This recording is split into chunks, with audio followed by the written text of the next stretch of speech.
entraînant la chute de sa reine, la mort de certains, et l'exil d'autres des plus valeureux. Ce fut l'effondrement d'une civilisation qui aura duré des décennies, une histoire plagiée et falsifiée. Fin de l'histoire. Monsieur le Président, je mesure combien il est difficile pour un jeune avocat d'Afrique, sans aucune expérience et qui n'a nulle connaissance des affaires géopolitiques, de plaider pour la mère Afrique contre l'une des mafias les plus dangereuses au monde, la France-Afrique.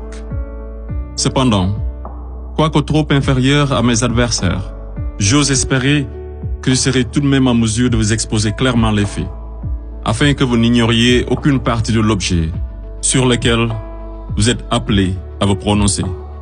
Je vous prie alors de m'écouter avec bienveillance. Mesdames, Messieurs les jurés, vous n'êtes pas sans savoir que l'Afrique a été réduite à 400 ans d'esclavage, à 250 ans de colonisation. Et aujourd'hui encore, l'Afrique est sous la domination de ces délinquants, ces va-t-en-guerre, criminels en col blanc, ces salauds et mafieux de la pire espèce. Objection! Objection rejetée. Modérez votre langage. Désolé, Monsieur le Président. Le plus grand mal de l'Afrique, je n'ai pas peur de le dire, c'est les multinationales françaises, telles qu'Areva, Bouygues, Bolloré, Total et consorts, qui se cachent souvent derrière les dirigeants français, dont elles financent les campagnes.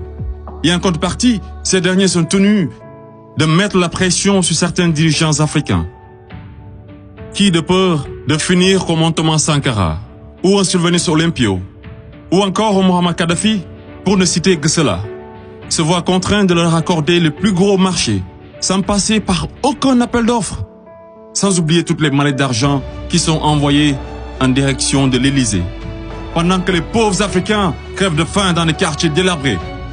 Et on s'étonne de voir de jeunes Africains désespérés s'embarquer sur un navire de fortune à la quête d'une vie meilleure. Et je vous assure qu'ils sont nombreux parmi ces jeunes à avoir tenté toutes les voies et moyens légaux, mais en vain. Pendant ce temps, la France et l'Union européenne se font des fortunes derrière leur business le plus lucratif, les demandes de visa Schengen, qui sont pour la plupart rejetées sans aucun motif valable. Monsieur le Président, avant que je n'oublie, permettez-moi de poser une question à la France-Afrique. Parmi tous les leaders africains morts assassinés, pouvez-vous nous citer ne serait-ce qu'un qui fut réputé un grand ami de la France? J'imagine qu'il n'y en a pas eu. Mesdames, Messieurs les jurés, je vous laisse juger. Monsieur le Président, j'accuse la France, la France-Afrique, de crimes contre l'humanité, de crimes d'agression, de crimes économiques et d'avoir été derrière des crimes de génocide. La plupart des dirigeants français sous la Ve République me rappellent des propos d'un homme sage qui disait, je cite, « Les postes éminents rendent les grands hommes encore plus grands et les petits hommes encore plus petits. » Fin de citation. Et le pire d'entre eux, c'est ce nain assassin de Sarko, ce trafiquant d'influence, connu pour sa mégalomanie, l'homme aux scandales multiples, Bettencourt, Tapi, Kadhafi et j'en passe, ce criminel contre l'humanité, toujours en liberté, qui se la coule douce derrière les mélodies de la brune, alors que sa place se trouve à la haie. Vous lui direz que malgré tous ces mensonges, avec la complicité de certains médias, que le monde entier, et les Africains en particulier, connaissent toute la vérité sur les véritables raisons de l'assassinat de Kadhafi, sous les applaudissements de Bernard-Henri Lévy, et sur la chute orchestrée de Laurent Gbagbo, qui aurait commis un crime de lèse-majesté en voulant tout simplement ouvrir son pays à la concurrence internationale, en exprimant aussi sa volonté d'établir un rapport d'égal à égal avec la France, et en souhaitant revoir le contrat qui liait son pays à l'entreprise Bouygues. Bouygues, du fameux Martin Bouygues, un ami intime de Sarko, par ailleurs parrain de son fils du nom de lui, tous les deux impliqués dans le conflit ivoirien. Ce n'est pas un hasard. Mesdames, Messieurs les jurés, ai-je besoin d'en rajouter un mot pour que vous compreniez ce jeu d'échecs qui se joue sur le dos de pauvres Africains? alors qu'ils doivent tout à l'Afrique. C'est grâce aux Africains que vous avez une république que vous appelez la France. C'est grâce aux Africains que vous êtes enrichis. C'est grâce aux Africains que vous avez aujourd'hui votre statut de 5e puissance mondiale avec un droit de veto au sein de l'ONU. Et c'est encore grâce aux Africains que vous avez 2 Coupes du Monde à votre compteur. Qu'attendez-vous encore des Africains? Qu'on vous ramène la Lune? Ayez au moins un peu de décence et respectez les Africains, surtout les Noirs et les Arabes qui vivent en France. Monsieur le Président, je voudrais par ailleurs, et si vous me permettez de parler brièvement de la Cour pénale internationale. Il est un proverbe qui dit « Dis-moi qui tu fréquentes et je te dirai qui tu es ». Je propose de jeter un coup d'œil sur le profil des procureurs de la CPI. Commençons par l'actuel procureur de la CPI, une dame que je respecte pour 2 raisons.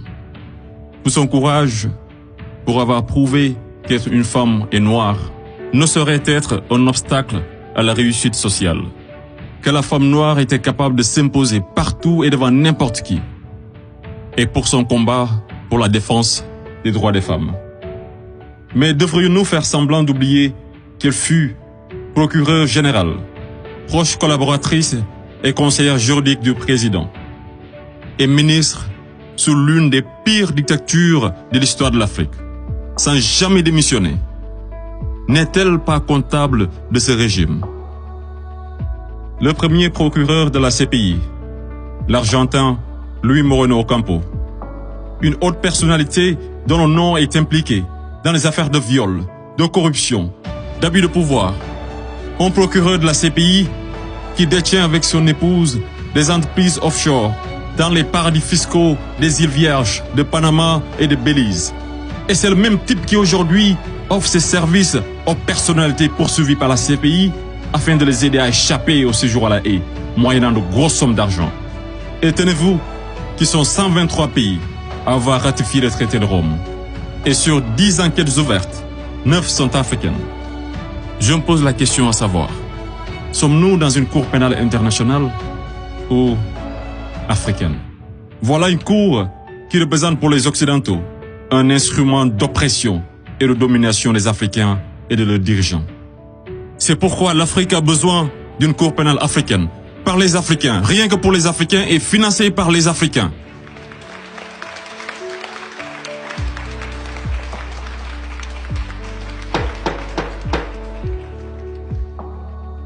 Monsieur le Président, je ne suis qu'un jeune ignorant qui ne prétend point détenir toute la vérité.